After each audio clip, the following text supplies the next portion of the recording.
Halo penonton setia dimanapun planet kalian berada, masih bersama channel favorit kita di Movie Man Universal.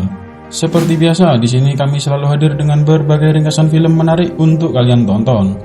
Di request film kali ini akan membahas sebuah film yang berjudul Gods of Egypt tahun 2016. Film kolosal yang bercerita tentang para dewa Mesir kuno yang disembah oleh para manusia. Namun siapa sangka para dewa ini malah saling bertarung bahkan berebut kekuasaan. Tentunya bagi para member yang baru, kita ingatkan untuk siapkan camilan, angkat tangan ke depan, duduk yang manis, jajar yang rapi, longgarkan sedikit celana. Bersama saya mas-mas berdaster. Tentunya sebelum menonton, mari kita bersama-sama ucapkan kalimat kebangsaan kita. Intro dulu.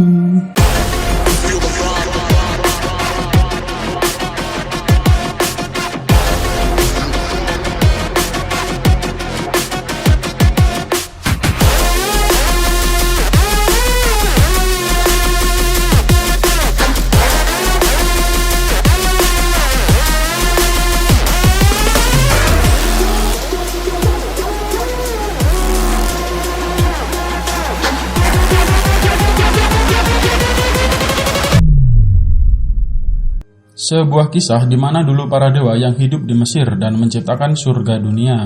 Lalu mereka memilih untuk tetap hidup berdampingan dengan makhluk ciptaannya, yaitu manusia. Cukup mudah membedakan para dewa dan manusia. Dewa lebih tinggi besar dan berdarah gold atau emas, dan bisa berubah bentuk sesuai keinginan mereka sendiri. Kalau manusia ya kayak kita-kita ini, tahu sendirilah manusia itu speknya kayak gimana ya. Mesir sendiri dibagi menjadi dua kepemimpinan saudara agung. Yang pertama adalah Osiris sebagai dewa kehidupan. Ia adalah raja yang dikagumi semua daratan Mesir dan diberkati sepanjang sungai Nil. Sedang saudaranya yang bernama Set hidup dan menguasai padang gurun gersang, di mana si Set ini mendapat kekuatan dari kepedihan semasa hidupnya.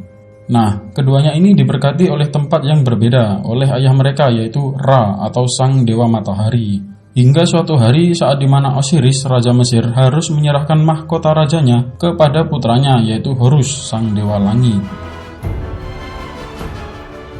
Skin berpindah di sebuah pasar di Mesir. Seorang pemuda yang bernama Bek terlihat mencuri sebuah gaun yang akan diberikan kepada pacarnya bernama Zaya. Karena pada saat itu mereka akan menghadiri penobatan Raja baru Mesir. You look beautiful. Kemudian di istana, calon raja baru bernama Horus, sang dewa langit. Horus ini sebenarnya adalah dewa yang agak pemalas, yang kerjanya hanya rebahan saja. Lalu datanglah Dewi Cinta bernama Hathor, di mana ia adalah pacar dari Horus. Sebelum menjadi seorang dewi, Hathor pernah diselamatkan oleh Horus ketika berada di tanah kematian. Dalam upaya menyelamatkannya, Horus setidaknya harus melawan 42 iblis jahat yang kemudian dilambangkan pada sebuah benda yang bernama gelang 42 bintang yang kini dipakai oleh Hathor. Acara penobatan pun dimulai. Seluruh kota Mesir dengan gembira menghadiri acara tersebut, dan pastinya para dewa juga datang. Antara lain adalah Nephthys, dewa perlindungan, dan juga Thoth, dewa kebijaksanaan dan segala pengetahuan. Awalnya acara ini berjalan lancar sampai tiba-tiba datanglah seorang bernama Set, dewa kegelapan. Jauh-jauh dari gurun pasir, Set mendatangi acara tersebut dengan maksud ingin memberikan sebuah upeti kepada ponakannya berupa sebuah trompet. Ketika Horus meniup trompet itu, tiba-tiba salah dong, kok malah gitu suaranya. Saat Horus meniup trompet, datanglah bala tentara Set dan mengelilingi perayaan. Ternyata Set tak mau tahta Mesir diberikan kepada Horus, karena menurutnya dialah yang layak menjadi raja baru di Mesir. Namun Osiris tak mau melawan saudaranya sendiri, dan tanpa basa-basi, Set langsung membunuh Osiris hingga darah emas mengalir di tubuhnya. King of all Egypt. Set pun mendeklarasikan dirinya bahwa ia adalah raja baru, dan menyuruh semua rakyat Mesir termasuk dewa yang datang untuk tunduk kepadanya. Set berkata pada semua orang bahwa siapa saja yang menuju ke alam baka atau mati harus membawa harta kekayaannya sebagai masuk ke alam baka yang kekal atau surga. Jika tidak, maka akan masuk ke alam penyiksaan. Horus yang tak terima atas kematian ayahnya, ia bertarung melawan Set untuk memperebutkan tahta milik ayahnya. mereka berdua merubah bentuknya dan bertarung dengan sengit.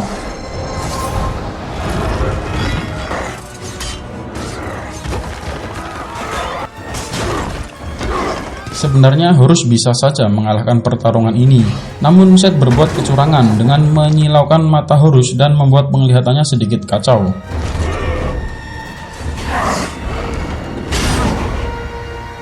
Setelah itu Horus kalah dan Seth mengambil kedua bola mata Horus karena kedua mata ini adalah sumber kekuatan Horus untuk melihat semua kehidupan di muka bumi. Saat Horus akan dibunuh, Hathor meminta belas kasihan kepadanya dan sebagai gantinya ia mau menjadi kekasihnya Seth. Di tengah kekacauan, membuat Bek dan Zaya terpisah dan mereka berdua tak pernah bertemu kembali. Bertahun-tahun berlalu, setelah kejadian itu Seth menjadi Raja Mesir dan menikahi Hathor. Seth juga membangun sebuah menara obelis yang tinggi sebagai penghormatan ayahnya, yaitu Dewa Matahari. Kekejaman Seth juga menjadikan semua rakyat Mesir jadi budaknya dan tak diberikan upah maupun tak terdaftar di BPJS. Bek yang tak mau kehilangan kekasihnya terus berusaha mencari Zaya dan menemukannya di dalam istana.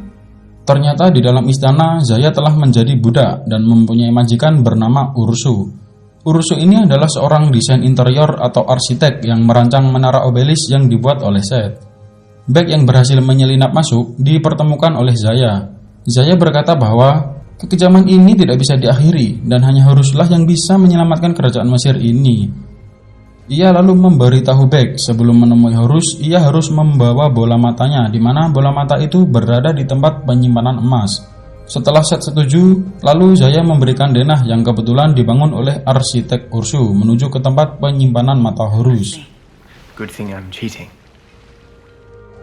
Pada malam harinya, Bek berhasil menyelinap masuk ke tempat penyimpanan dan bersembunyi di harta zarahan perang. Terlihat sebuah jembatan yang penuh jebakan yang dibicarakan Zaya, di mana pada ujungnya terdapat bola mata milik Horus. Bek dengan petunjuk yang diberikan oleh Zaya berhasil melewati jembatan pertama. Namun pada jembatan yang kedua, ia nampak kebingungan karena tak ada di dalam denah dan tiba-tiba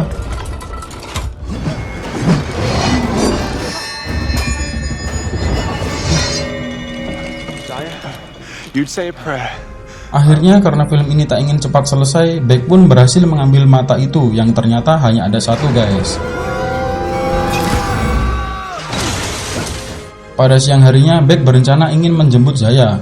Tanpa ia sadari, ternyata kedatangannya sudah ditunggu oleh Ursu dan anak buahnya. Bek kemudian dipaksa untuk mengembalikan barang yang telah ia curi, namun karena kecerdikannya, ia menampakkan mata Horus yang bersinar hingga menguntungkan Bek untuk menyelamatkan diri. Bek lalu kabur bersama Zaya menggunakan kereta kuda. Tapi di dalam perjalanan, tiba-tiba Zaya terkena panah Ursu dan membuat Zaya meninggoy. Bek lalu membawa Zaya ke tempat pengasingan Horus. Di sana Bek memperlihatkan mata miliknya. Saat Horus ingin meminta matanya kembali, Bek menolak dan ingin mengabulkan satu permintaannya, yaitu untuk menghidupkan kembali Zaya yang sudah meninggoy. Horus yang berusaha menyelamatkan Zaya tak berhasil karena arwah Zaya sudah berada di tempat yang tak bisa ia gapai, dan terpaksa ia memanggil seorang jin dari Timur Tengah. Aku adalah jin dari Timur Tengah.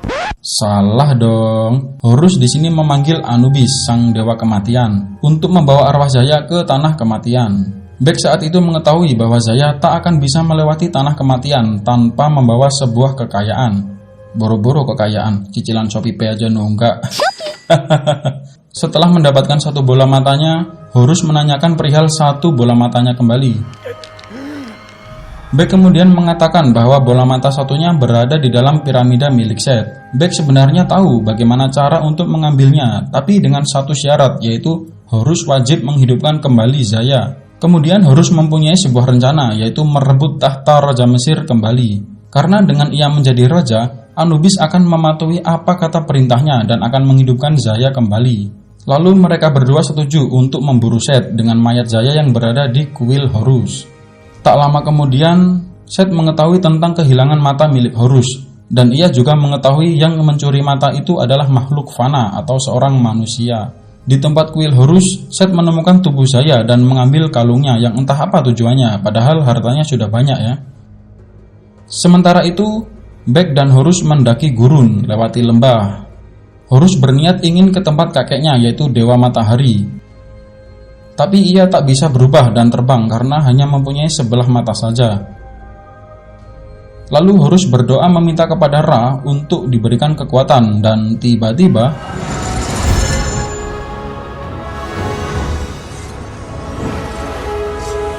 akhirnya sampailah ia ke tempat kakeknya. Horus berencana ingin meminta bantuan kepada sang kakek, namun ia disuruh menunggu dulu karena sang kakek saat itu sedang sibuk dinas malam. I have work to do.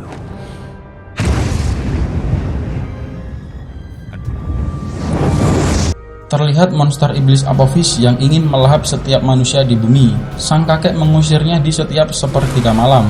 Ra juga selalu menjaga atas semua makhluk yang mengerikan ini. Untuk itu, ia tak pernah turun bersama anak-anaknya yang ada di bumi. Setelah dinas malam selesai, Horus memberitahu tujuannya, yaitu untuk meminta air kehidupan untuk melawan Set. Jadi air ini akan ia gunakan untuk memadamkan api di gurun atau sumber kekuatan piramida milik Set.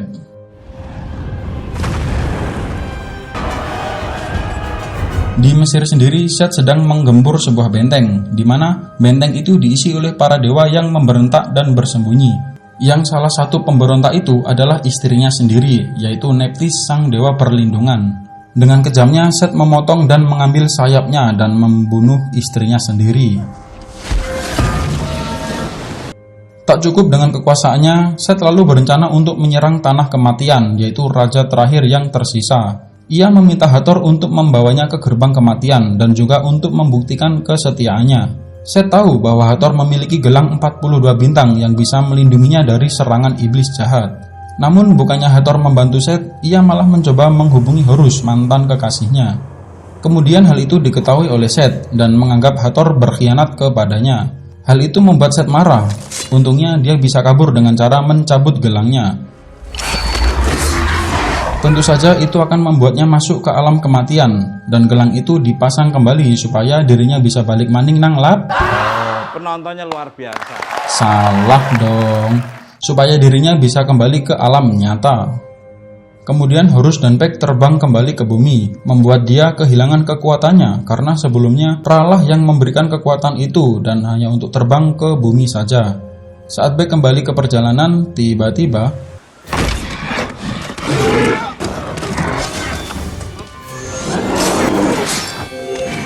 namun di sini Horus berhasil menghajar tentara Kroco itu. Lalu Horus dan Bek berada di tempat pemakaman ayahnya.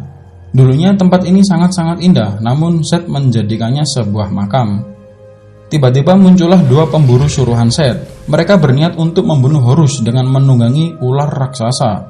Di sini Bek dan Horus harus bekerja sama untuk melawan ular itu.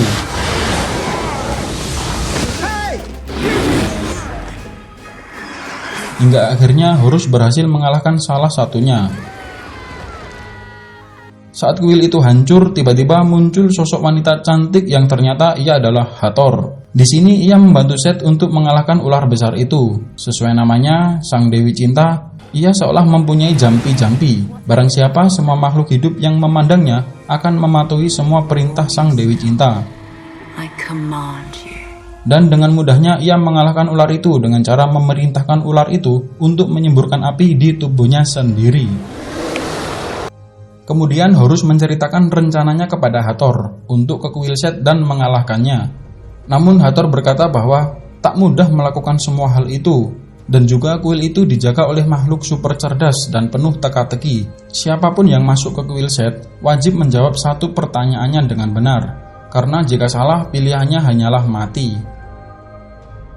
Singkat cerita, mereka pergi ke tempat dewa kebijaksanaan dan pengetahuan yang bernama Thoth. Horus meminta bantuannya untuk memecahkan teka-teki silang di kuil milik Set. Thoth yang sudah mengetahui kedatangan Horus, ia menolaknya. Namun dengan negosiasi Bek, akhirnya Thoth bersedia membantunya. Mereka berempat pun melakukan perjalanan ke jantung gurun. Terlihat sebuah piramida besar yang menyala api. Mereka pun menemukan kuil agung milik Set. Namun pintu di sana terus bergerak hingga pada akhirnya Bek berhasil masuk dan disusul oleh yang lainnya. Dan benar saja, muncullah makhluk yang cerdas itu yang bernama Sphinx.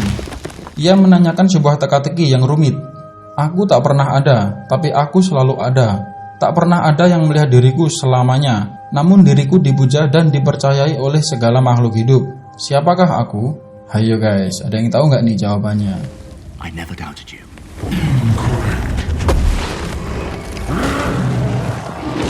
Akhirnya setelah percobaan berkali-kali, Todd pun berhasil menjawabnya dan jawaban itu adalah You are tomorrow! Sphinx pun lalu pergi.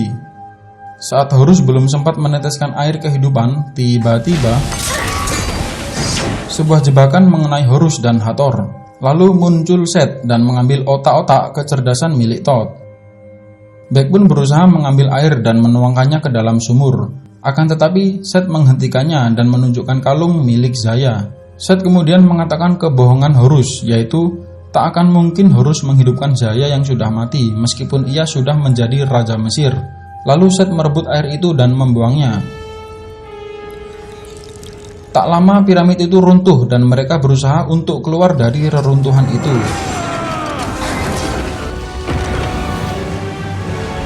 Di luar, Beck terlihat kecewa kepada Horus. Zaya yang sangat mempercayai Horus, tapi ia malah mementingkan dirinya sendiri. Ternyata semua dewa sama saja, tak ada yang memperdulikan manusia. Lalu tiba-tiba Hathor memanggil Anubis.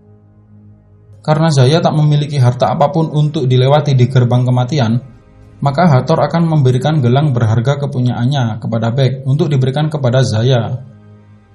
Hathor merasa kalau dirinya sebagai Dewi Cinta sudah tanggung jawabnya untuk menolong Beck. Hathor kemudian melepaskan gelangnya dan seketika itu juga tubuh Hathor langsung ditarik oleh iblis yang menunggunya tanpa gelang itu. Anubis lalu membawa Beck ke tanah kematian. Di sana terlihat banyak orang mengantri ke tempat penghakiman. Terlihat timbangan besar yang akan dibandingkan dengan sehelai bulu. Barang siapa yang membawa persembahan lebih banyak, maka dia akan hidup kekal. Dan sebaliknya, jika timbangan itu tak cukup berat, maka akan dimakan oleh iblis dan disiksanya. Ketika giliran Zaya tiba, Beck pun muncul tepat pada waktunya.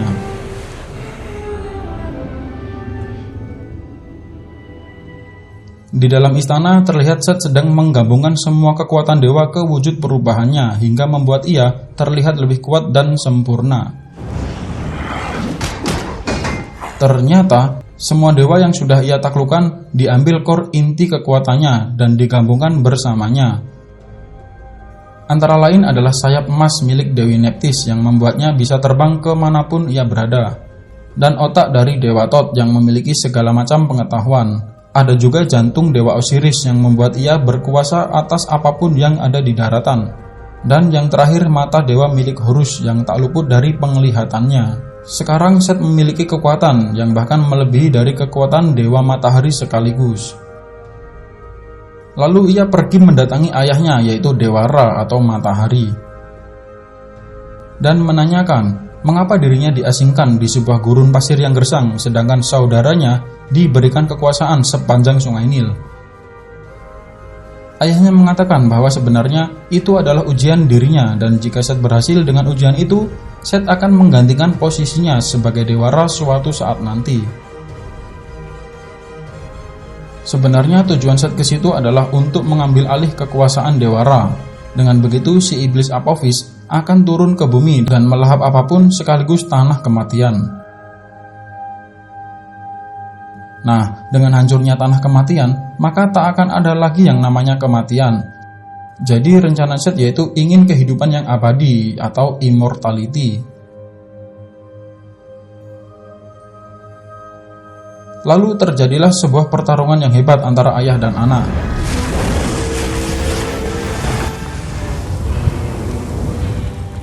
Seth tak segan-segan menusuk ayahnya sendiri dan mengambil senjatanya di mana Ra terjatuh dan terombang-ambing di angkasa.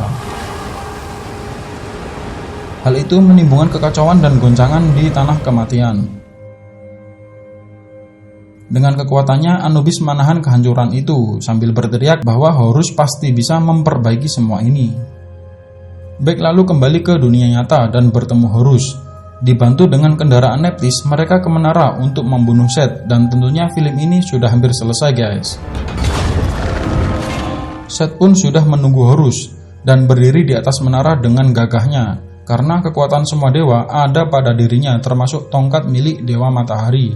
Ia juga memanggil sang iblis Apophis untuk menghancurkan segalanya dan memakan sepanjang sungai Nil sebagai sumber kehidupan umat manusia.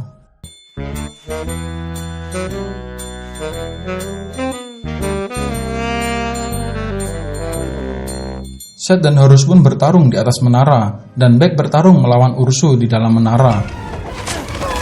Saat Beck berhasil menjatuhkan Ursu, Horus malah dihajar habis-habisan oleh Seth. Namun Beck datang menyelamatkan Horus, bahkan ia berhasil mengambil mata satunya milik Horus. Saat akan memberikan mata itu kepada Horus, ia malah terjatuh. Horus bingung dan punya dua pilihan, antara mengambil matanya atau menyelamatkan Beck yang akan terjatuh. Rupa-rupanya karena sutradara menyuruh Horus menyelamatkan Beck, di sini mereka malah sama-sama terjatuh guys. Dan tiba-tiba Horus pun berhasil berubah wujud guys dan menyelamatkan Beck untuk terbang ke permukaan dengan selamat. Congratulating yourself. Dengan wujud itu Horus terbang melawan Seth. Kali ini tak ada ampun untuk melawannya.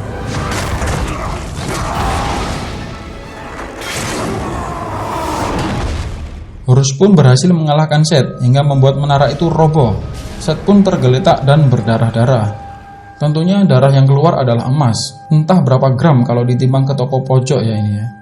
Dengan tongkat milik Dewara, Seth pun mati di tangan Horus. Setelah itu Horus terbang menemui Ra yang terombang-ambing di angkasa. Rupa-rupanya kakek tua ini belum mati guys. Horus pun berhasil membangunkan Ra dan ia turun ke bumi untuk mengusir iblis yang menggerogoti sungai Nil.